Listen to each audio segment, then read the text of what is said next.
Comment retrouver la motivation dans ses activités, dans son travail, même lorsqu'on vit des émotions fluctuantes?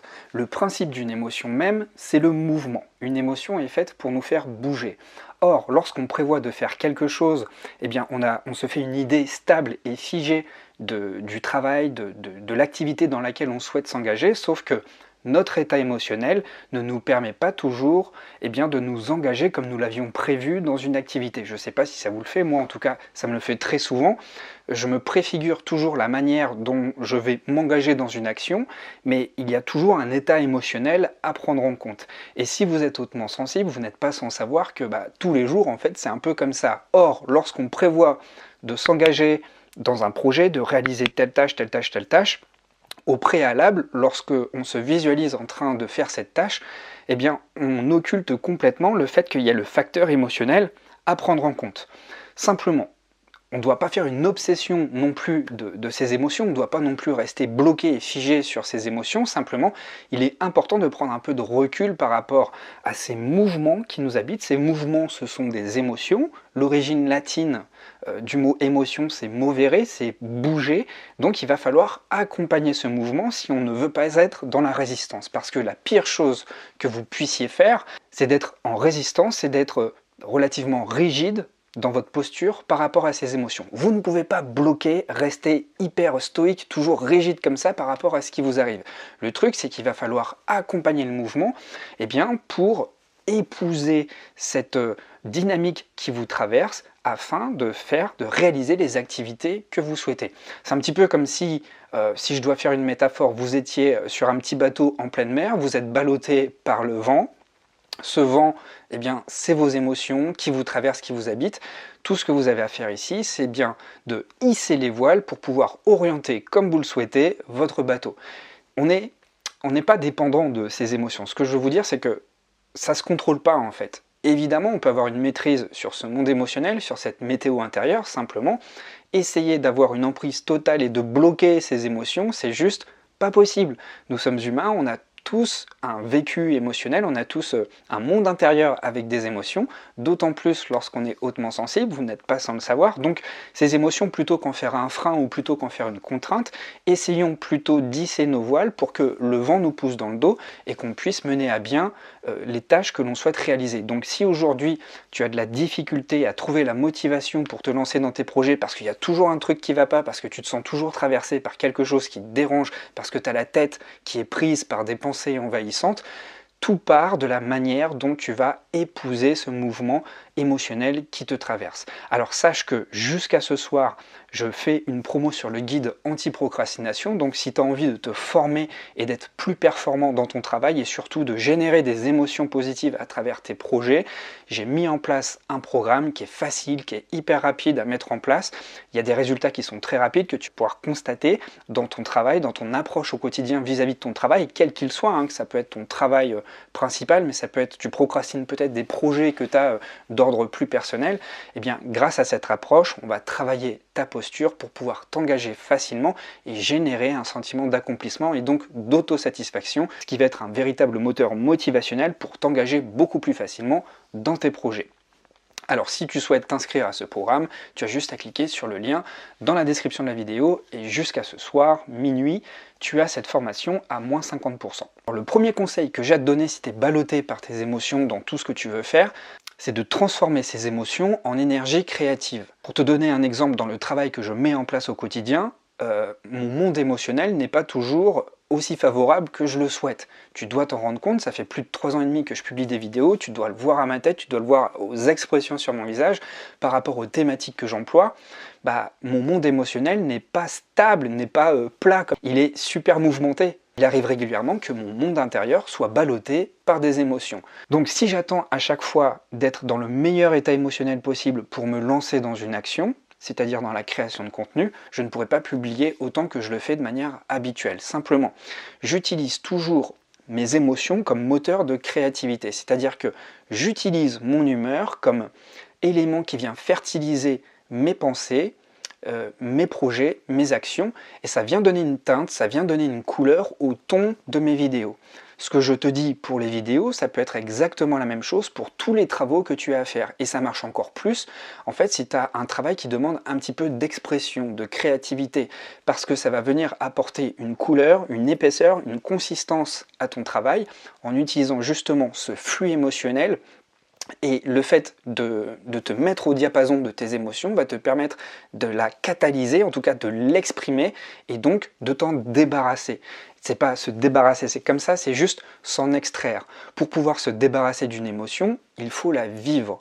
Et pour la vivre, il faut pouvoir l'exprimer. Donc, de quelque manière que s'opère ton travail, tu peux d'une certaine façon utiliser ce flux émotionnel qui te traverse pour pouvoir la vivre et donc l'extraire de ton corps. Et même si tu n'as pas un travail créatif, imaginons que en ce moment tu sois triste, tu peux utiliser une action pour pouvoir libérer cette émotion. On peut prendre l'exemple de la danse, où à travers ton corps, à travers le mouvement du corps, tu vas pouvoir exprimer cette sensation qui te traverse. Tu vas pouvoir le faire évidemment à travers l'écriture, mais tu peux le faire aussi à travers le sport. Le sport va t'aider à travers le mouvement, déjà à sécréter des hormones de plaisir, mais aussi à expulser cette émotion qui est en toi. Et quand bien même tu n'arrives pas précisément à savoir pourquoi tu ressens cette émotion, dis-toi toujours que les émotions sont toujours le terreau de ton imagination et de ta créativité. Lorsque tu auras vécu cette émotion, que tu l'auras exprimée, que tu auras réussi à prendre un petit peu de recul dessus, eh bien tu vas te rendre compte que cette émotion va venir fertiliser ton inspiration et te donner un élan d'énergie inattendu. Le deuxième conseil que j'ai à te donner, c'est de créer un rituel d'ancrage émotionnel. Avant même de commencer une tâche, prends l'habitude d'ancrer l'entrée, l'engagement dans cette tâche par un rituel émotionnel. Ça peut être écouter une musique que tu aimes bien, ça peut être allumer une bougie, ça peut être te faire un thé, ça peut également passer par le fait de s'aménager un petit coin et tu sais que lorsque tu rentres dans ce petit coin, tu es en train de te créer ta bulle dans laquelle tu vas créer un univers avec des conditions de travail qui vont être optimales. Simplement, ce petit déclencheur qui va favoriser cet ancrage émotionnel va te permettre, de manière inconsciente, puisque c'est fait avec la régularité, de te mettre dans un mode travail et donc de t'inscrire physiquement, émotionnellement et même mentalement dans une ambiance où tu vas te mettre au travail beaucoup plus facilement. Alors évidemment, il y a des conditions qui sont spécifiques qui aident au travail. J'imagine qu'il est beaucoup plus difficile de se mettre au travail dans des endroits bruyants. Quoique, pour la créativité, il m'arrive très souvent de rédiger des emails dans ma newsletter sur la terrasse d'un café parce que je sais que le fait de me retrouver entouré de monde, de voir la vie qui passe devant moi, ça m'inspire beaucoup. Ça m'inspire pour avoir des idées, après peut-être pour faire tout le travail de développement dans l'écriture pour les emails qui sont bien étoffés. Là, ça me demande peut-être de me mettre au calme pour la relecture, pour pouvoir repenser, recomposer un petit peu les paragraphes de l'email. Simplement, crée-toi un contexte avec un bon ancrage émotionnel, choisis des déclencheurs qui te plaisent. Je t'ai parlé de musique, je t'ai parlé d'allumer une bougie, je t'ai parlé de te trouver un lieu ou de te créer un cocon où tu te sens bien, je t'ai parlé de te faire un thé. Bref, trouve-toi quelque chose qui te mette tout de suite, très rapidement et très facilement dans une ambiance de travail. Et lorsque tu vas devoir te mettre au travail, le fait d'utiliser cet ancrage émotionnel va créer en toi une réaction qui va te mettre dans une prédisposition beaucoup plus simple pour te mettre au travail. Et puis le troisième conseil, c'est de réintroduire dans ton quotidien l'incertitude positive. Qu'est-ce que l'incertitude positive ? Eh bien très souvent, on perd la motivation parce qu'on s'enferme dans des routines qui nous enlisent dans un certain marasme intellectuel. Alors je t'ai parlé juste avant de créer des ancrages, donc les ancrages évidemment ça passe par des routines, simplement il ne faut pas non plus s'enfermer dans un monde trop routinier. Je connais trop de personnes qui sont adeptes de l'efficacité et de la performance qui au bout d'un moment s'épuisent parce qu'elles ont créé un quotidien qui est millimétré comme du papier à musique, simplement il n'y a plus de fun, il n'y a plus d'inattendu, il n'y a plus de choses surprenantes qui viennent allumer comme une étincelle ton esprit et t'apporter de la nouveauté et donc fertiliser ta créativité. Il est donc important de faire intervenir de la nouveauté très régulièrement dans ton quotidien pour apporter de l'oxygène, pour oxygéner, pour apporter de la nouveauté et apporter des choses qui vont te surprendre. On manque de surprises, on vit dans un monde trop prévisible. Tout est prévisible. Nos GPS nous indiquent s'il y a des bouchons, on sait exactement quel itinéraire on doit prendre, et puis le fait d'être toujours drivé par des écrans Où qu'on soit, lorsqu'on marche, on voit toujours les gens avec leur téléphone, lorsqu'ils conduisent, ils ont toujours le GPS. Ça nous met dans un techno-cocon, dans une bulle qui fait qu'on a beaucoup de mal finalement à sortir de notre bulle et aller vers l'extérieur. Et ce que je vous dis, ça se passe dans la vie réelle, mais ça se passe également sur Internet. Vous regardez sur Facebook, si vous êtes sur Facebook ou même sur YouTube, si vous consommez un type de contenu, et on le voit également sur Instagram, les algorithmes vont faire qu'on va être à nouveau exposé à la même nature de contenu. Vous avez juste à vous mettre sur YouTube, à vous mettre sur la page d'accueil sur YouTube, vous allez vous rendre compte que toutes les vidéos qui sont proposées sur votre feed rejoignent toujours des thématiques que vous avez l'habitude de fréquenter, de consommer en tout cas. Donc ce que je veux vous dire ici, c'est qu'on vit dans un monde qui crée une certaine consanguinité intellectuelle à travers cette loi des algorithmes, à travers l'enfermement, à travers les écrans, ce qui fait qu'on est toujours amené à voir les mêmes personnes, peut-être que vous me voyez même un petit peu trop par moment. À ce moment-là, c'est important de ne pas hésiter, en tout cas, d'aller voir des choses que vous ne connaissez pas, d'aller fréquenter des personnes que vous ne connaissez pas, de mettre les pieds dans des lieux où vous n'avez absolument pas l'habitude de mettre les pieds. Pourquoi? Parce que ça va vous permettre de vous ressentir autrement, ça va vous permettre d'alimenter autrement vos pensées, de fertiliser autrement votre créativité et d'aller chercher des idées, de l'inspiration qui vient de l'extérieur. Je vous donne un simple exemple. La semaine dernière, ça faisait un moment que je voyais ça qui tournait sur Internet, j'ai regardé le documentaire série en 6 épisodes sur DJ Mehdi. Vous allez me dire, DJ Mehdi, ok, c'est de la musique, ça appartient au monde du hip-hop et de l'électro, quel est le lien avec ta thématique? Ben, en fait, il n'y en a pas vraiment.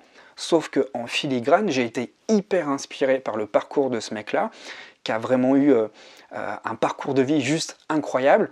Et je ne vais pas rentrer dans les détails, mais juste l'histoire de ce mec m'a fortement inspiré et me donne envie, me donne des idées pour ce que je suis en train de faire sur ma chaîne YouTube. Eh bien, c'est en allant chercher des sources d'inspiration à l'extérieur qu'on trouve aussi la motivation pour se réinventer, parce qu'on se sent autrement, parce qu'on voit que d'autres personnes ont fait autrement, ça nous donne envie de faire les choses autrement, ça nous donne envie d'avancer. C'est comme ça qu'on trouve l'énergie aussi, c'est en allant voir et en allant ressentir le parcours des autres. Et ça va t'aider vraiment à stimuler ton cerveau et à sortir du mode pilotage automatique. Parce qu'il n'y a pas une manière de travailler, mais il y a autant de manières que de personnes de travailler. Et c'est parce que tu vas rencontrer d'autres personnes que tu vas t'apercevoir que ces personnes peuvent réaliser des tâches que tu réalises, mais d'une manière complètement différente. Certes, certaines manières de faire ne te conviennent pas, mais d'autres manières de faire que tu ignores probablement vont probablement t'inspirer et te donner des clés pour avoir une nouvelle approche à travers ton travail. Dis-toi donc que la motivation se trouve toujours par l'innovation, par la stimulation, par une approche autre que ce que tu es en train d'exécuter en ce moment. Donc ces 3 stratégies que je viens de te donner te permettent non pas d'écraser ton état émotionnel, mais justement de l'utiliser à ton avantage pour aller chercher cette énergie qui est en toi, qu'il ne faut pas perdre. Et dis-toi que c'est un travail quotidien.